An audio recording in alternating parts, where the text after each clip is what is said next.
What's good, y'all? Shagamakai. Welcome back to my channel. Make sure you leave a like, comment, and subscribe. And if you're new, make sure you subscribe. I'm trying to hit 1,000 subscribers, and every subscriber helps. Over here on this channel, we make daily NBA content. So if you enjoy the NBA as much as I do, please subscribe. And today we're going to be talking about a trade that happened, late last night that really rocked the NBA world. Jrue Holiday got traded to the Bucks for Eric Bledsoe, George Hill, 3 unprotected first-round draft picks, and 2 pick swaps. That was a crazy deal for Jrue Holiday.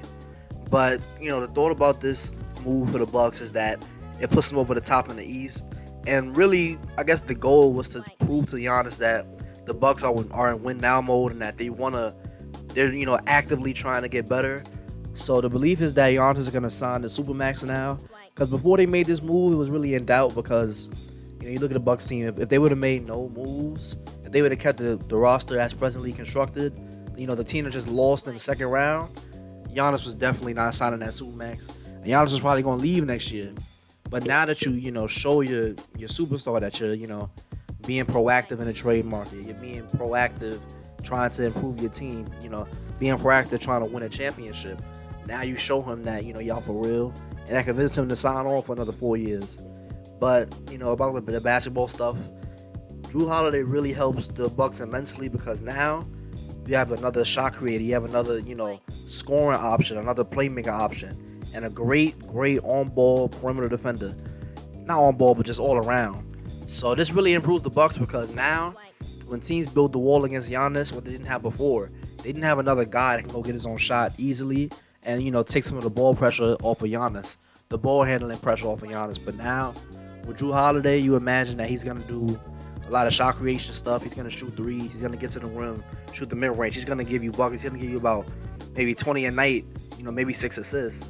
But now with Jrue, Giannis Antetokounmpo doesn't have to be the main playmaker, which he never really should have been because he's not the best ball handler. He's not some amazing multi-read passer or anything like that. So now that Jrue is there, Giannis can play his natural position, which he should have been doing. He's like a power forward center type of dude. He's not a point guard. He should not be at the top of the key running ISOs in the playoffs. You know what I'm saying? And Chris Middleton, now there's some pressure off of him because now teams don't have to focus on him as much as they did when it was just him and Giannis being the stars. Getting rid of Eric Bledsoe is a big help because every year in the playoffs he crumbles. Every year in the playoffs he's not really much help when it comes to teams building the wall against Giannis and being that extra piece. The Bucks also did a sign and trade for Bogdanovic. They gave up Dante DiVincenzo and DJ Wilson. And does that really hurt them? Yeah, because not doesn't really hurt them but they are giving up a lot of their bench depth. They're giving up a lot of their bench. They're gonna have to fill the rest of that bench up. That you'd imagine they sign a bunch of minimum guys and fill the rest of that roster out. But a starting lineup of Jrue Holiday, Chris Middleton, Bogdanovic, Giannis Antetokounmpo, and Brook Lopez. That's got to be one of the best defensive starting lineups in the NBA. Because when you look at Jrue Holiday, he can guard, the best point guards or the best shooting guards. And in some cases, he could give small forwards a problem. Bogdanovic, he's not really a defensive guy. He's more of a, 3-point shooting, shot-making guy. But, is he the worst defender in the world? No. And especially with the guys around him, they're going to be able to, not hide him on defense, but, help him out, with the switching stuff, with the help defense. And, Chris Middleton's going to be able to guard the best small forwards in the league. And then when you have Giannis and Brook Lopez, you just, roaming the paint area, roaming around, and, being help defenders, weak side defenders. That's going to be a great team. I don't see how you score on them. Obviously, teams are going to score on them, but it's going to be very tough, especially in the playoffs when they can zero in on you and they can really just focus on what you're doing. It's going to be very tough to score on those guys. So to me, this move puts the Bucks over the top in the East. Now I'm waiting to see, the James Harden news. I got a video coming out about that later on today.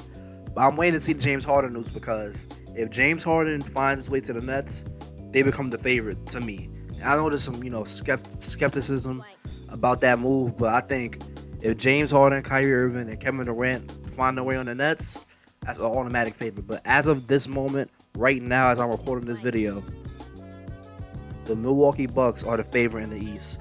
Because, when you look at how they've lost in the past few years, They lost to the Raptors. The Raptors built the wall. They said, no, Giannis, you're not going to come run and dunk and just, kill us in the paint. We're going to stop you. We're going to worry about everybody else later. Miami Heat did the same thing. They got Bam, Jimmy.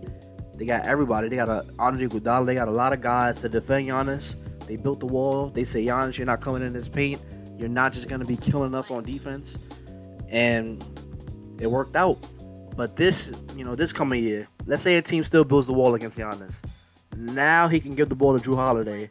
And now him and Jrue Holiday can run the pick and roll. Because before, running the pick and roll with Eric Bledsoe and Giannis Antetokounmpo, that's not really a frightening pick and roll to guard.